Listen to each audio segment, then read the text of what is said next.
is Asmita Khanna and I am from 7th Roses. Today I'm going to be talking about the Goodbye Party for Miss Pushpa T.S. This poem is about a farewell party for Miss Pushpa T.S. This poem is written by Nizam Ezekiel, who was born in 1924. He is India's foremost Indo-Anglian poet, and he writes in simple English so that we can all understand. Okay, this poem talks about a farewell party for Miss Pushpa before she departs for abroad. I'm going to read the first stanza now. Friends, our dear sister is departing for foreign in 2-3 days. This stanza means that the poet is regarding us as friends, and our dear sister is going to foreign in 2 or 3 days. And we are meeting today to wish her bon voyage. We are going to throw her a farewell party to wish her goodbye. Bon voyage is a French word that means goodbye. This is the second stanza. You're all knowing friends, what sweetness is in Miss Pushpa. This means that Miss Pushpa is very sweet. I don't mean only external sweetness, but also internal sweetness. This means not only is Miss Pushpa internally sweet, but also externally sweet. Externally sweet means her outer pleasing personality, and her internal sweetness means her inner beauty, like her character traits and her personality. Miss Pushpa is smiling and smiling, even for no reason, but simply because she is feeling. Miss Pushpa is smiling because the poet is praising her, and for no reason at all, because she is simply feeling to do so. This is the last stanza, stanza 3. Miss Pushpa is coming from a very high family. High family means a very respected family or a very wealthy family. Her father was a renowned advocate in Bulsar or Surat.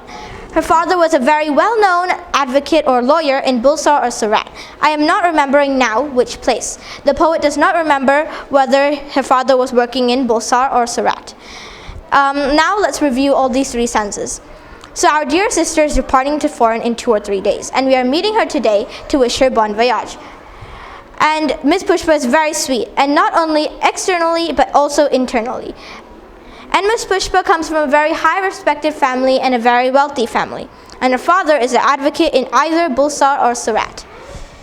So these are the first 3 stanzas, and we will go over the next 3 in the next lesson. Thank you. My name is Samiksha from 7th Roses. Today I am going to talk about the structure of atmosphere. The earth is surrounded by a thin blanket of gases called atmosphere. The atmosphere is divided into 5 layers: troposphere, stratosphere, mesosphere, thermosphere and exosphere. Troposphere is the lowest layer of atmosphere. It approximately contains 75% of total mass and 99% of atmospheric water. This layer contains most of water vapor and dust particles. For example, rainfall, fog, hailstorms takes place in this layer. Stratosphere is the second layer of atmosphere. It contains ozone and which absorbs ultraviolet radiation of sun, prevents us from reaching the earth's surface, providing ideal flying condition of jet planes. Mesosphere lies above the stratosphere, where meteoroids are commonly known as shooting stars burns up in this layer. This is the coldest layer of atmosphere. Due to the presence of water vapor and presence of frozen, this forms an ice clouds. Thermosphere. In thermosphere, gas molecules absorb X-ray radiation and prevents it from reaching the earth's surface, resulting in breaking up the gas molecules. Due to the presence of iron, this layer is known as ionosphere. One can find the International Space Station of layers of atmosphere. Exosphere is the uppermost layer of atmosphere, which separates the earth's atmosphere from the space. Thank you. I am GK Anusha of grade 7 Orchids. Here I am going to say about media. Media, a pillar of democracy. It is a powerful thing all over the world. In today's world, communication has become crucial. Media, a word came from the word medium. Media can used for communicating between 2 individuals. There are 2 types of media: mass media and social media. Mass media can be defined as a variety of technologies such as newspapers, television and the internet that spread information to a large number of people. Communicating to a large audience using media technology is called mass communication. Social media, it refers to virtual communities such as Facebook, Twitter and YouTube that allow people to share and exchange information. Social media also act as a platform where a large number of people can create and share ideas in the form of pictures and videos. Advantage of mass media. It can reach us many people quickly. We can know about the society around us. Disadvantage of mass media. It gives us fake news sometimes. The fake news can create much problem in society. Advantage of social media. Social media is used to share our ideas in the form of picture and videos. It is also used to improve business reputation. Disadvantage of social media. Personal data can be stolen and used against the will of the user. It causes our mind to addict. And Albert Camus said, a free press can of course be good or bad, but most certainly without freedom, the press will never be anything but bad. Thank you. Have a nice day. Reddy from grade 8 Daffodils, and today I am here to talk about the revolt of 1857 from social science. The revolt of 1857 was devoid of any communal barriers. It seemed that the two communities had one objective: to challenge the oppression of the British. The combined strength of the people frightened the British officers. This changed the British policy in India. There are many other names for revolt of 1857, such as Indian Mutiny, Sipai Revolt, Sipai Rebellion, and First War of Independence. There are also many causes for this revolt, such as political causes. Lord Dalhousie, the Governor General of India from 1848 to 1856, introduced a new policy of annexation called Doctrine of Lapse. According to this policy, any ruler of any kingdom died without a natural heir, his kingdom would either lapse or pass on to the hands of the company.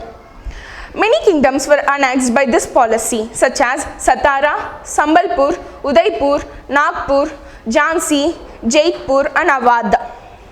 Many rulers of the princely states was frightened because one kingdom after the other passed into the hands of the company. Then we have economic causes. As many kingdoms were annexed by the policy of annexation doctrine of lapse, the British officers received huge salaries and a lot of wealth was sent to the England. Many people lost their jobs due to industrialization, and huge taxes were collected from farmers, which led to famines. Social causes. There are also many changes in the traditions and customs of the people. Lord William Bentinck made the practice of sati punishable. The polygamy, female infanticide, and child marriages were banned. Now, the widow remarriage was legal. These changes are good changes, but the people did not consider these as good changes, as they considered them as a threat to their social system. Developments in science, such as introduction of railways and telegrams, were not received well. Religious causes. The introduction of Western education was considered as a threat to people's religions. Military causes. The plight of the Indian soldiers in the army was also one of the causes for revolt of 1857.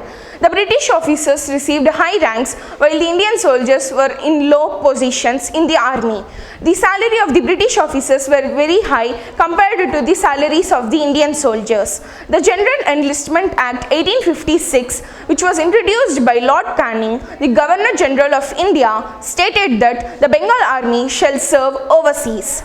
The immense strain faced by the Bengal army in the borders of China and Burma caused a great resentment towards the British, and the immediate cause. The introduction of the Enfield rifles was considered as an immediate cause of the revolt of 1857, as the cartridges used in the rifles were greased with the fats of animals such as pigs and cows, and before they could be used, the greasy cover paper should be bitten off, and the Indian soldiers refused to do this. This revolt started at Barakpur and then in Berhampur. Mangal Pandey, who was stationed at Barakpur, revolted against these greased cartridges along with all the soldiers. But he was arrested and hanged to death on April 8, 1857. The Meerut Mutiny was the beginning of the revolt of 1857. There are many centers for this revolt, such as in Kanpur, the revolt was led by Nana Sahib, the adopted son of Peshwa Bajirao II. In Kanpur, it was led by Lucknow, it was led by Begum Hazrat Mahal. In Jhansi, Rani Lakshmibai. In Bareilly, Khan Bahadur Khan Rohila. But revolt of 1857 was a failure, and there are many reasons for this, such as the leadership was so weak. Second, it did not spread to all parts of the India. The ideology was unorganized. Fourth, the rebels lacked resources.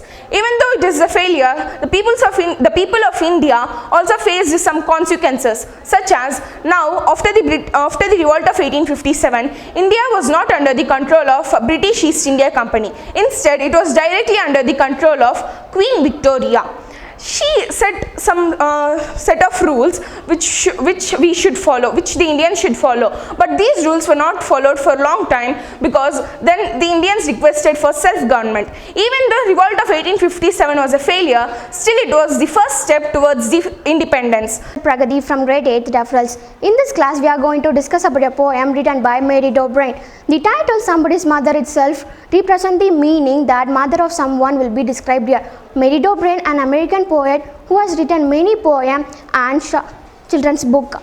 The theme is that the poem is helping others. Let's get into the stanza. The woman was old and ragged and grey and bent with the chill of the winter's day. The street was wet with the recent snow, and the woman's feet were aged and slow. The stanza tells that there was a woman who is standing there in the crossing road.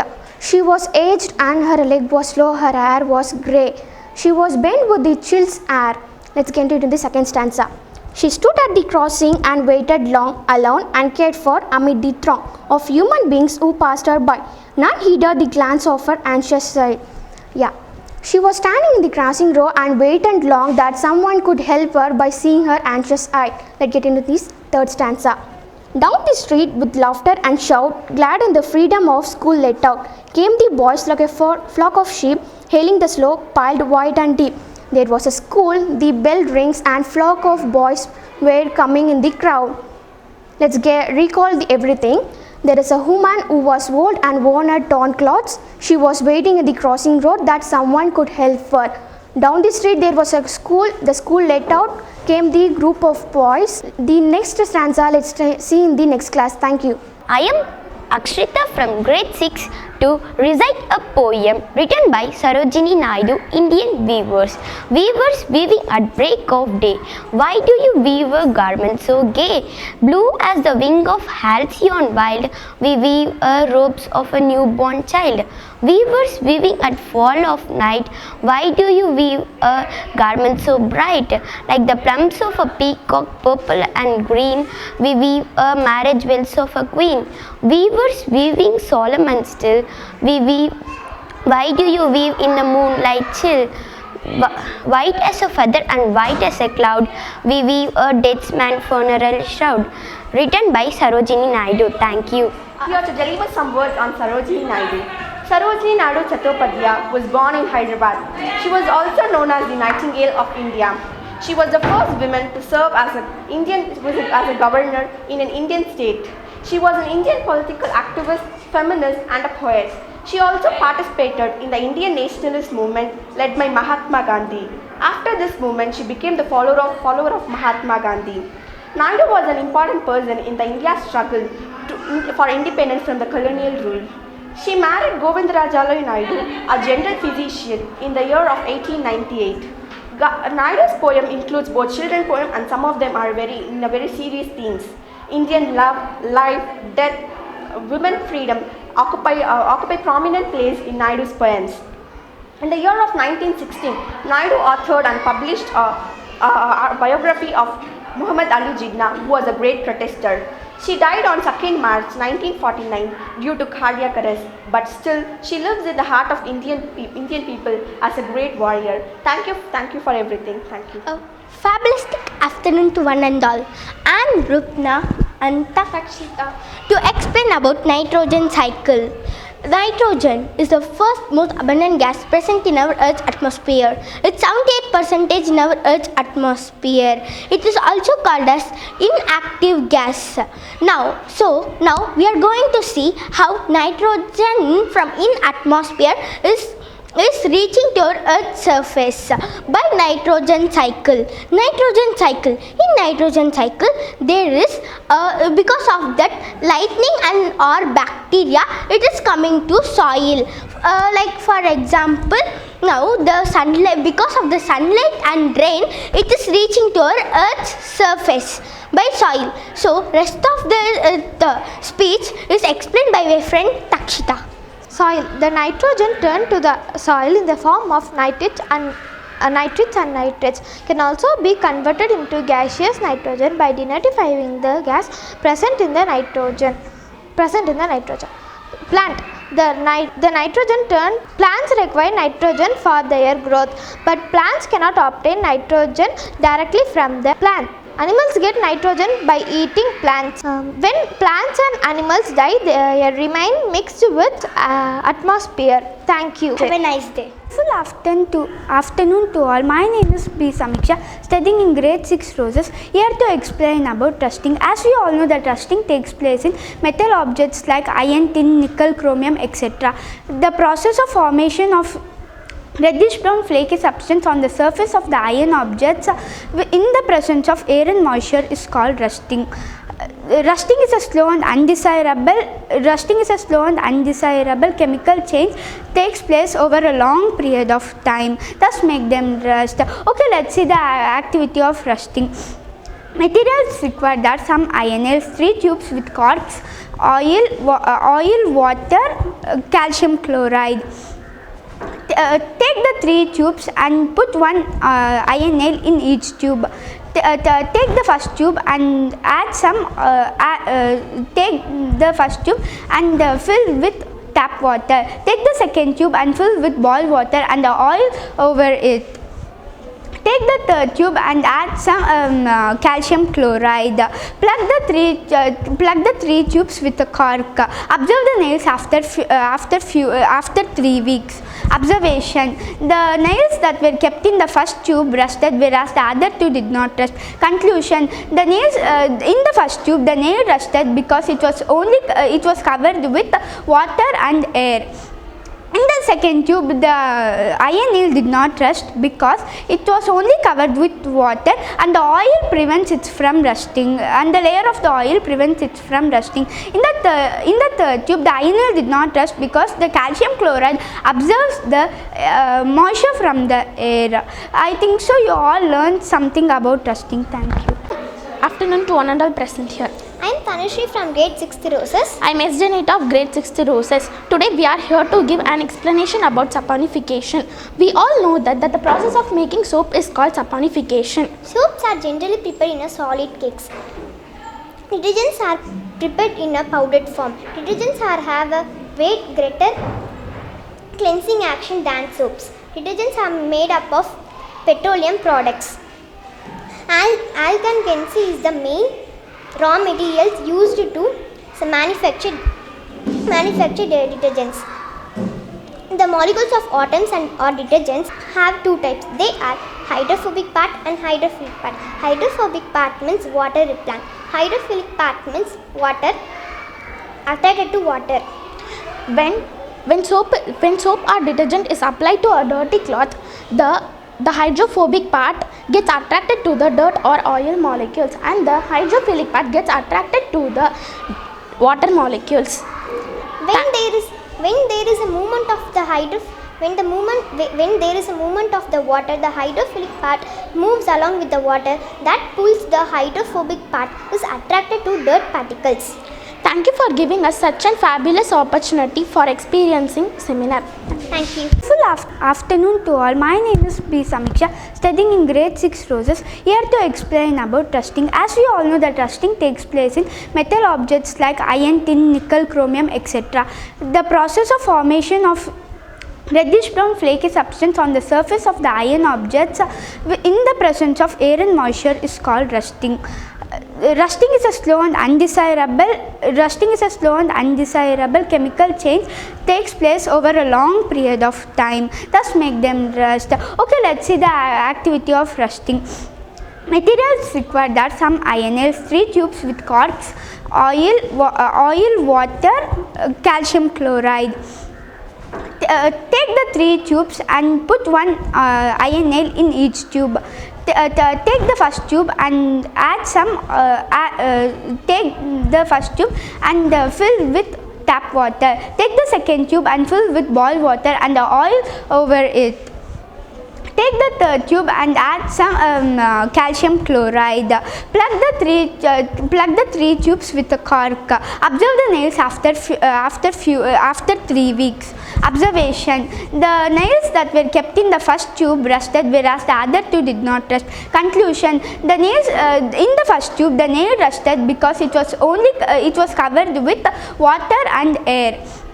In the second tube, the iron nail did not rust because it was only covered with water and the oil prevents it from rusting, and the layer of the oil prevents it from rusting. In the third tube, the iron nail did not rust because the calcium chloride absorbs the moisture from the air. I think so you all learned something about rusting. Thank you.